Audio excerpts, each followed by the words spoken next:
Fala galerinha, professor Marcos Cunha na área para o nosso projeto Fique em Casa Aprendendo da nossa plataforma Gonçalves Dias. Galera, é um prazer imenso estar aqui com vocês, podendo compartilhar esse belo conhecimento que é a nossa geografia. E hoje nós vamos ter a finalização de uma aula, olha, excelente, que nos vai ajudar muito nas nossas provas, mas principalmente, né, a conhecer melhor a nossa realidade. O que é que nós vamos falar hoje, Marcos? Nós vamos responder questões muito importantes acerca dos elementos do território brasileiro, tá? Lembra que nós tivemos duas aulas aí falando sobre as características físicas, o processo de formação do nosso território, né, a divisão dos estados até chegarmos, né, à nossa atual forma, né, em relação a questões políticas, territoriais e, claro, além das nossas características físicas. Então, antes de começar, é importante lembrar. Depois, se tu quiser assistir essa aula novamente ou quiser pegar a aula teórica que vai embasar a resolução dessas questões, tudo está disponível para ti na plataforma Gonçalves Dias, lá no YouTube, no Instagram, tem os nossos podcasts pela Rádio Timbira e, é claro, né, estamos também na televisão, na TV Assembleia, aí para te ajudar. Então, todas as mídias para tu dar aquele up nos teus estudos, tá certo? Então, nos procura lá, plataforma Gonçalves Dias. Então, sem mais delongas, respira, ó, oxigênio no teu cérebro e vamos para cima, porque aqui vai ser muito sucesso, tem muita coisa bacana, galera. Olha essa primeira questão, que questão bacana. Ela diz o seguinte: sobre o território brasileiro, assinale a alternativa incorreta. Eu vou ler as alternativas e a gente vai analisando com calma, né? A primeira diz o seguinte: o Brasil é um país com dimensões continentais? Será? Letra B. A extensão do território brasileiro denuncia a grande distância de seus pontos extremos? Será? Letra C. A localização do Brasil indica-se por longitudes negativas no hemisfério ocidental? E a letra D. A grande variação de latitudes explica a homogeneidade climática do nosso país, ou seja, a igualdade? Galera, vamos relembrar aqui algumas coisas importantes para a gente poder responder essa questão. Primeiramente, tá? Quando nós falamos acerca do nosso país, o Brasil, nosso país ele tem um grande destaque mundial em variados aspectos. Mas no caso do ponto de vista físico, o Brasil também tem um grande destaque. Por quê? O Brasil é um dos maiores países do mundo em extensão territorial, galera, tá certo? O Brasil está entre os 5 maiores países em sua dimensão de espaço, tá certo? Só para vocês terem noção, o Brasil ele tem mais de 8 milhões de quilômetros, tá certo? O Brasil, galera, ele representa, o território brasileiro representa 5% das terras emersas do mundo, tá certo? Por exemplo, aqui na América do Sul, só o território brasileiro ocupa quase metade de todo esse território. Então, de fato, o Brasil ele é sim um país continental, tá certo? Isso é uma coisa muito importante. Um outro elemento que a gente também precisa lembrar, galera, é que o nosso país ele está situado, tá certo? Totalmente no hemisfério ocidental. Tá certo? O Brasil ele está inserido, tomando por base o meridiano de Greenwich, o processo de longitude. O Brasil está totalmente ao hemisfério ocidental, ou seja, o Brasil está a oeste, tá? E quando nós falamos a oeste, significa dizer que o Brasil, por exemplo, tem horas atrasadas, tá certo? Então, o Brasil, de fato, ele está em longitudes negativas. Isso é um ponto importante. Uma outra característica é que, de fato, o Brasil ele tem grandes, como eu já te disse, o Brasil é um país continental, ele tem grandes dimensões territoriais. O Brasil tem uma média de distância entre seus pontos extremos, norte e sul, por exemplo, em torno de 4.300 quilômetros. Da mesma forma que de leste para oeste também uma média de 4.300 quilômetros. Então, é isso que também faz o nosso país ter uma grande diversidade, galera, tá certo? Por exemplo, biológica, principalmente acerca da latitude. Isso é um ponto importante que eu quero tocar contigo, eu já falei isso em aula, mas eu repito. A latitude, ela tem uma relação direta com o porte arbóreo de uma região. Como assim, Marcos? Nas regiões centrais do planeta, galera, por exemplo, onde fica aqui próximo da linha do Equador, aqui, por exemplo, na nossa região, nós temos um alto índice de iluminação, tá certo? Nós temos um alto índice pluviométrico. Então, o resultado disso é que são dois elementos fundamentais para que as vegetações se desenvolvam. Não é à toa que nas regiões aqui do norte do país, nós temos um alto porte arbóreo. Olha, por exemplo, aqui a floresta amazônica, tá certo? Só que, quando a gente se distancia do centro da Terra, o índice de iluminação ele vai variar e vai começar a cair. Então, o processo de fotossíntese, por exemplo, também diminui. O que nós vamos perceber a nível de território brasileiro? Que o porte arbóreo brasileiro vai mudar no decorrer da sua extensão, pela sua grande variação de latitude. Não é à toa que o Brasil é um país de fato de extremos. Nós temos no extremo norte, por exemplo, a floresta amazônica, uma floresta de grande porte, que nós chamamos de latifoliada, né, que tem folhas grandes, tá certo? Hidrófila, ou seja, adaptada à água, né? E nós temos, por exemplo, no sul do nosso país, nós temos ali os pampas gaúchos, que são basicamente campos de gramíneas. Olha a diferença de porte arbóreo, tá certo? Quando a gente vai analisar, por exemplo, variações climáticas, nós vamos perceber que, por exemplo, na região norte tem ali um clima equatorial, que tem característica de que, Marcos? Altas temperaturas durante todo o ano e um alto índice pluviométrico, né? Quem é, por exemplo, ali de Belém, o pessoal brinca, se planejou antes ou depois da chuva, porque o certo é que vai chover, porque chove bastante, tá certo? Então, no mesmo país que tu tem altas temperaturas durante todo o ano e muita chuva, tu tem no sul do nosso país áreas que literalmente nevam em determinadas épocas do ano, tá certo? Temperaturas que chegam lá a 0 graus, no extremo sul do Brasil. Então, de fato, o Brasil é um país extremamente diversificado. Bacana? Então, de acordo com essas informações que a gente relembrou, bora voltar para a questão, agora fica fácil, né? Então, sobre o território brasileiro, eu quero a incorreta, eu quero o erro, tá? Letra A, o Brasil é um país de dimensões continentais? Com certeza, acabei de falar isso. Então, é certo, não é essa. Letra B. A extensão do território brasileiro denuncia a grande distância entre seus pontos extremos? Com certeza, acabei de falar isso, né? O Brasil tem uma média de 4.300 quilômetros entre o norte e o sul e o leste e o oeste. Então, o Brasil é de fato muito extenso, tá certo? E eu quero te lembrar de novo, a grande variação de latitude influencia na nossa grande variação climática de vegetação. E na nossa grande variação de longitude, Marcos, influencia o quê? Influencia nos fusos horários. Eu já vou falar disso contigo mais à frente. Então a letra B está correta. Letra C. A localização do Brasil indica-se por longitudes negativas no hemisfério ocidental. Com certeza, o Brasil está no hemisfério ocidental, né, todo a oeste do meridiano de Greenwich, e para essas regiões as horas diminuem, tá certo? Não é à toa que Londres, por exemplo, onde está o fuso zero, está 3 horas à frente, por exemplo, do nosso fuso oficial, que é o fuso menos 45. Então, a letra C também está correta. Então, por eliminação básica, né, a letra D é errada. Ela diz: a grande variação de latitudes explica a homogeneidade climática do país. O Brasil tem uma vegetação homogênea, igual, parecida? Não. O Brasil tem uma grande biodiversidade, galera. Isso aí é algo conhecido no mundo todo. Então, o nosso gabarito aí é a letra D. Beleza? Que questão bacana, né? Vê quanta coisa bacana nós discutimos aí. Bora evoluir. Respira. Vamos lá. Segunda questão. Questão aí da UEL, né, do Paraná. Diz o seguinte: no Brasil colônia, a pecuária teve um papel decisivo na letra A, ocupação das áreas litorâneas, na expulsão do assalariado do campo, na formação e exploração dos minifúndios, na fixação do escravo na agricultura ou na expansão para o interior. Vamos relembrar, galera, tá? Nós falamos que durante a formação do território brasileiro, no primeiro momento, né, a partir do Tratado de Tordesilhas, a América vai ser dividida em duas partes, né? A América Portuguesa e a América Espanhola. O Brasil começa a ocupar inicialmente, né, Portugal vai começar a ocupar inicialmente as regiões do litoral, buscando extrair aqui recursos naturais, né? O princípio básico ali da relação metrópole e colônia.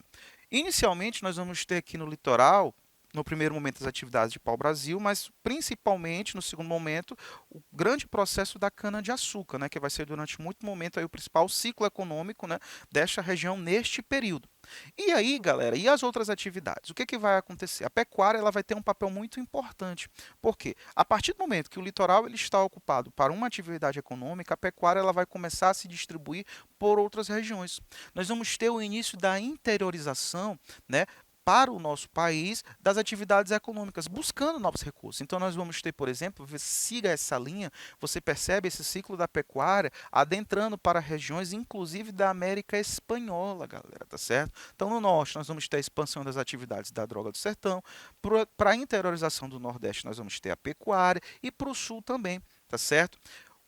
Um elemento muito importante é que vai ser essa interiorização para novas atividades econômicas que no século seguinte vai possibilitar o Brasil adquirir parte da América Espanhola através do Tratado de Madrid.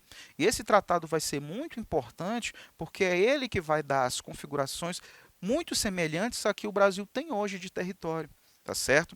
Então, galerinha, vamos voltar agora para a questão. Acho que você já consegue me respondendo, já? Então, no Brasil colônia, a pecuária teve um papel decisivo em quê? Na ocupação das áreas litorâneas? Não, acabei de dizer que ali ficava no primeiro momento pau-brasil e açúcar. Letra B, na expulsão do assalariado do campo? Não, galera, nós tínhamos aí nesse momento, né, mão de obra escrava. Trabalho salariado aí não existe. Letra C, formação e exploração de minifúndios. Não, nós tínhamos ali capitanias hereditárias, grandes latifúndios, não tem nada a ver. Letra D, fixação do escravo na agricultura. O escravo era utilizado em variadas atividades, ele está focado na pecuária. Qual foi o papel decisivo na pecuária?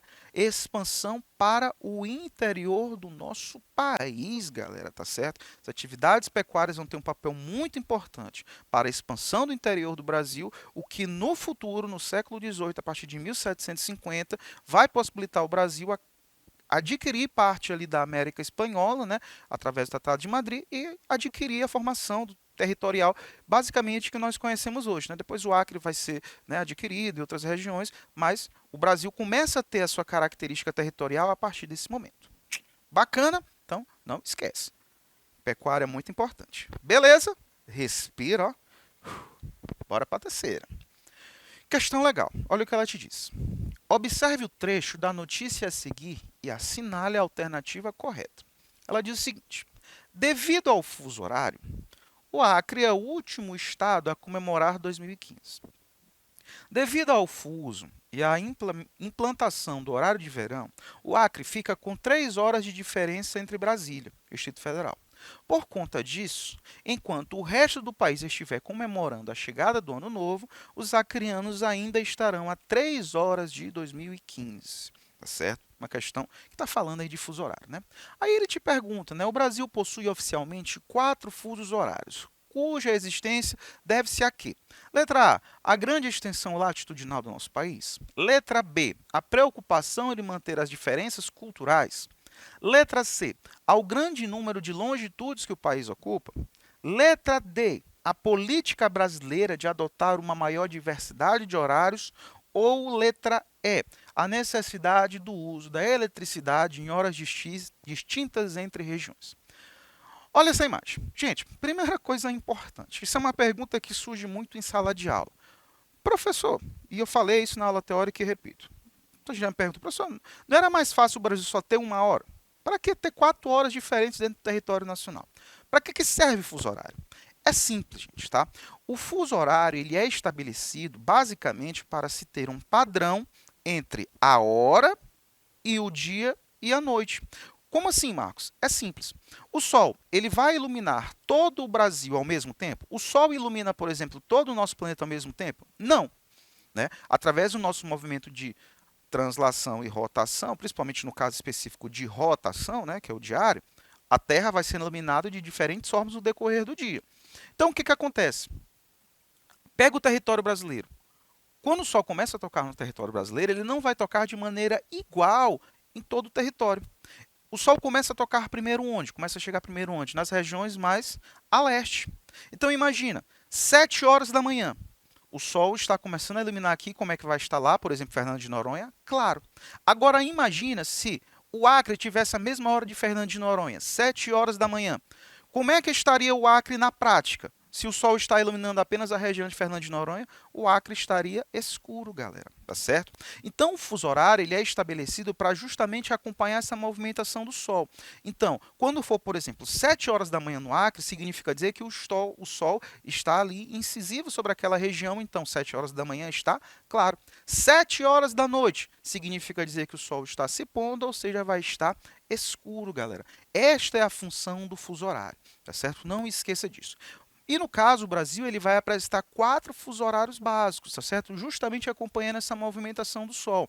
O fuso horário menos 30, que é de Fernando de Noronha, que está 1 hora à frente, por exemplo, do nosso. Agora, por exemplo, são 10 horas da manhã, tá certo? Então, em Fernando de Noronha já são 11 horas, por exemplo. Tá? O fuso horário menos 45, que é o nosso fuso oficial. Por quê, Marcos? É o fuso da nossa capital. Todos os serviços a nível nacional são estabelecidos a partir deste horário. Tá certo? Por exemplo, a prova do Enem. Tá certo? Prova do Enem, por exemplo, começa 1 hora, horário de Brasília. Tu pode perceber lá, olha, horário de Brasília, sempre focado. Ou seja, 1 hora, horário de Brasília aqui, que hora será, por exemplo, Fernando de Noronha? 2 horas da tarde. Então, por exemplo, o Enem, lá em Fernando de Noronha, começa 2 horas, tá certo? Porque está 1 hora à frente e todas as provas têm que começar no mesmo horário, tá certo? Fuso menos 60 de algumas regiões, por exemplo, do norte, do centro-oeste, do Amazonas. Por exemplo, o Pará, por exemplo, embora esteja na região norte, mas o Pará adota o fuso, tá certo, oficial, menos 45. Mas, por exemplo, Manaus não, porque já está mais afastado. E o fuso menos 75, que é o fuso do Acre, que é o país que está mais a oeste, galera. Inclusive, uma curiosidade, o Brasil já teve 3 fuso horários, tá certo? O Acre, ele passou para o fuso horário menos 60. Só que, quando foi feito um plebiscito, perguntaram para a população se eles queriam permanecer no fuso menos 60, com uma diferença menor de horas em relação à nossa capital, ou voltar para o fuso menos 75. A população do Acre votou para voltar o fuso menos 75. Por quê? Justamente por essa movimentação do Sol. Eram 7 horas da manhã na região do Acre, no relógio, mas o Sol, galera, na prática ainda estava iluminando ali, por exemplo, o Amazonas. Então, 7 horas da manhã na prática estava ficando o quê? Escuro. Né? Quem ficava feliz com isso? A bandidagem. Né? O cara vai sair para trabalhar, tudo no escuro, só vai lá e né, faz o serviço. Então, a partir daí, a gente já sabe a nossa resposta. Né? Vamos lá, então, volta para cá. O Brasil possui oficialmente 4 fusos horários, cuja existência deve-se a quê? A grande extensão latitudinal do país? Não. Latitude está influenciando relações climáticas, tá certo? A longitude é que influencia na questão de fuso horário. Letra B. A preocupação de manter as diferenças culturais não tem aspectos culturais aí, são aspectos mesmo de vida, vivência, acompanhar a movimentação do Sol. Letra C. Ao grande número de longitudes que o país ocupa, com certeza, né? 4 fusos, então nosso gabarito aí é a letra C. Belezinha? Olha que questão legal, né? E vamos aqui para a gente finalizar com chave de ouro. Olha, essa questão também ela é muito legal. Uma característica do território brasileiro bastante relevante é a sua extensão longitudinal. Acabamos de falar sobre isso, né? Do extremo leste, da Ponta dos Seixas, que fica na Paraíba, até o extremo oeste, a nascente do rio Moá, no Acre, a uma distância de 4.319 quilômetros. O Brasil tem uma grande extensão também longitudinal. Aí ele te pergunta, uma característica socioespacial resultante né, do fator acima citado é o quê? O que é que essa grande variação de longitude ela vai exemplificar? Letra A, vai influenciar numa elevada variação climática? Acabamos de falar. Variação climática ela está relativa a quê? Ela está relativa à latitude. E o foco aqui é longitude, então errada. Né? Letra B. Essa variação de longitude vai influenciar na presença de vários domínios naturais, por exemplo, a nossa grande biodiversidade. Acabei de falar, galera. A latitude do norte para sul é que influencia na variação climática e, consequentemente, nos domínios naturais. A longitude influencia a questão de horas. Então, errado também. Letra C. Essa grande variação de longitude vai influenciar a existência de vários fusos horários? Sim ou não, galera? Com certeza, né? Para ver as outras aqui, ó. Né? Letra D. Essa grande variação de longitude vai influenciar uma grande unidade topográfica? Marcos, o que é essa grande unidade topográfica? É a altitude, galera. A longitude influencia em questões de altitude? Não. As questões de altitude são relativas aí à formação de relevo, de estruturas geológicas, né? Áreas de dobramentos modernos, por exemplo, acomodação de placas, enfim. Outros fatores que não são relativos à longitude. Então, também é errado. E, por último, né, a letra E. A longitude influencia na facilidade para o deslocamento rodoviário? Galera, quanto maior um país em sua extensão, maior a dificuldade, principalmente no setor rodoviário. E já entra numa dica importante, tá certo? A nível de transportes. Para países continentais, o setor rodoviário não é o mais indicado. O mais indicado seria o setor ferroviário. Por quê, Marcos? Porque, embora ele tenha um alto custo de implantação, mas o custo de manutenção é mais baixo. Enquanto o setor rodoviário, galera, embora ele consiga entregar produtos de porta a porta, mas quanto maior for a dimensão percorrida, maior os custos, como por exemplo de combustível, de manutenção. Então hoje é um problema sério do país, do nosso Brasil, por exemplo, né? Nós temos aí um sistema modal concentrado no setor rodoviário, tá certo? Então aqui são as informações, então o nosso gabarito, né, galera, acabamos de falar, é a letra C. A longitude, ela influencia na grande variação de fusos horários. Então, galera, para essas e outras informações, nos acompanhe na plataforma Gonçalves Dias. Um grande abraço e valeu!